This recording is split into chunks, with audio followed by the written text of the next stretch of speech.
એમાં મારો વારો આવી ગયો છે અને જો કેળામાં આપણે લૂમ આવી ગઈ છે.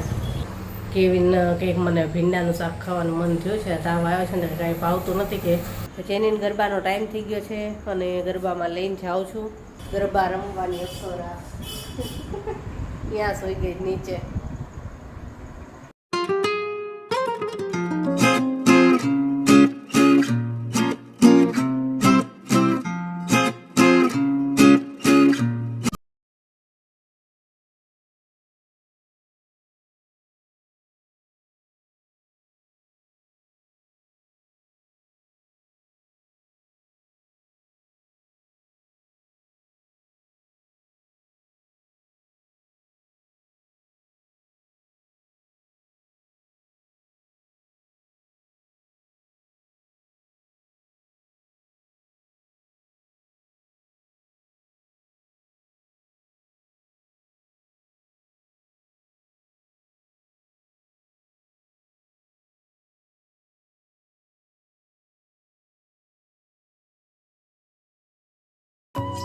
બાય, બેસ્ટ ઓફ લક.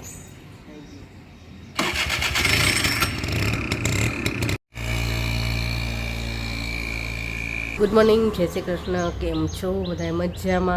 મજામાં જશો. છોકરાઓ ગયા સ્કૂલે. આજ તો પૌવા બટેટા આપ્યા છે નાસ્તામાં અને મેં કીધું હતું ને બધાને તાવ આવે છે તો એમાં મારો વારો આવી ગયો છે. મને શરદી ને તાવ ને અને જો કેળામાં આપણે લૂમ આવી ગઈ છે. એકદમ ઝડપથી વિકાસ થાય છે. 2 દિવસમાં તો આવડી મોટી થઈ ગઈ છે. એમાંથી પાછું પાણીના ટીપા પડે છે. આ વખતે આ સાઈડ થઈ, ગઈ વખતે આ સાઈડ થઈ હતી અને પાછી આ વખતે મોટી છે ગઈ વખત કરતાં. થોડાક જ દિવસમાં કેળા જોવા મળશે અને બહારની સાઈડ થઈ પાછી હાલવાના રસ્તામાં આવે એમ. હાલો, ચા નાસ્તો બનાવવાનો છે તો ચા નાસ્તો બનાવી લઈએ અને પછી કરીએ ચા નાસ્તો. તાવ આવ્યો છે તો કાંઈ જમવાનું ભાવતું નથી. ચા નાસ્તો કરી લઈ થોડોક. ચા નાસ્તો થઈ ગયો. કેવીનના પપ્પા તો કંઈ મારે ચા નાસ્તો નથી કરવો કે મારું મોઢું જ ખરાબ થઈ ગયું. તાવ આવ્યો ને તો એ કાંઈ ભાવતું જ નથી. જમતા જ નથી કોઈ. ચારેયને એવું થાય છે કે તાવ આવ્યો છે ને તો કાંઈ ભાવતું જ નથી. તો માંડ ચા નાસ્તો કરવા બેઠા અને ગયા અને પછી મેં બધું કામ પતાવી દીધું. અને જો ભીંડા ધોઈને મૂક્યા છે.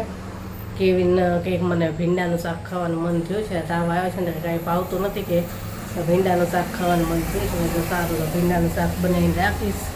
ભીંડાનું શાક ને રોટલી થોડુંક જ બનાવું છું કેમ કે કોઈને ભાવતું જ નથી જમવાનું. તો એટલું જ ખાલી બનાવવાનું છે. ભીંડાએ ધોઈને મૂક્યા અને હવે તો જો મારે વિડીયો એડિટ કરવા બેસવું છે. આજ તો બહુ કામ નથી થતું, જેટલું થાય એટલું કરું છું. અને ઘણા બધા લોકો પૂછતા હતા વખતે સીતાફળ તમારા આવ્યા છે કે નથી આવ્યા. તો સીતાફળ આવ્યા છે અને મોટા મોટા થઈ ગયા છે. જો બતાવું, જો આ રહ્યા. અને ઉપર તો ઘણા બધા છે પણ અત્યારે તડકો છે અને તબિયત નથી સારી એટલે ઉપર નહીં જાવ. પણ બધી ડાળીમાં છે, જો દેખાય છે. એટલે ઉપરની સાઈડ છે ને વધારે છે. જો આ કેવડું મોટું છે. સીતાફળ તો ઘણા આવ્યા છે પણ ઉપર હમણાંથી જવાતું જ નથી. જો આ પારિજાતનું ફૂલ અમુક છે ને આ રીતે જ ઉપરનું ઉપર પડ્યા રહી અને બાકી તો નીચે ઢગલા થાય છે. જો અહીંયા હતા એ તો બધા વાળવામાં વયા ગયા પણ અહીંયા જો આટલા બધા રોજ આટલા ફરે. હાલો, હવે વિડીયોનું કામ કરવા બેસું અને ત્યાં તો છોકરાઓ આવી જશે. જમવાનું તો બસ એ થોડુંક જ બનાવવું છે, કોઈને જમવું જ નથી હોતું. તો વિડીયો એડિટિંગનું કામ પતી ગયું અને હવે કરવી છે રસોઈ. તો રસોઈમાં તો મેં કીધું જ છે કે ભીંડાનું શાક ને રોટલી કરવી છે. બસ એટલું જ કરવું છે. અત્યારે મને પાછો તાવ ચડ્યો છે તો બનાવવા એમાંય નથી પણ તો ફટાફટ ભીંડાનું શાક ને રોટલી એટલું બનાવી નાખું. ત્યાં છોકરાઓ આવી જશે. ટાઈમ થઈ ગયો છે, થોડીક વારમાં જ આવશે તો ફટાફટ બનાવવું પડશે.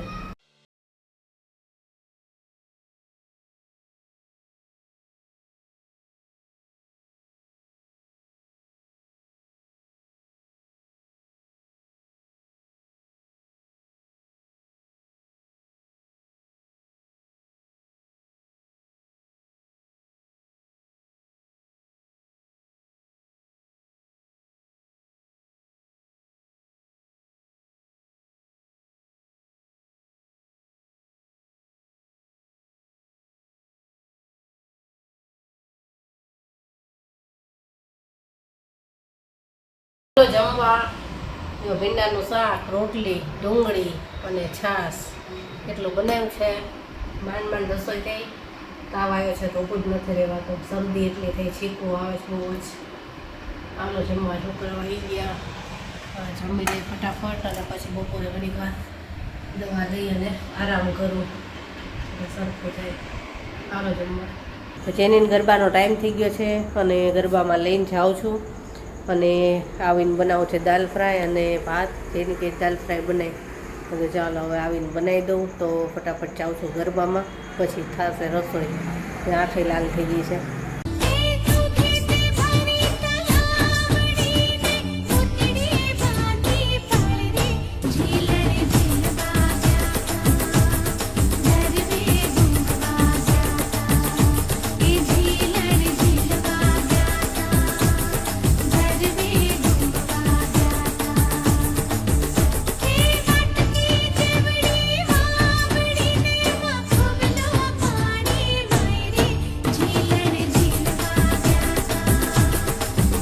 ગરબામાંથી આવતી રહી અને દાલ ફ્રાય ભાત બનાવવાનું હતું.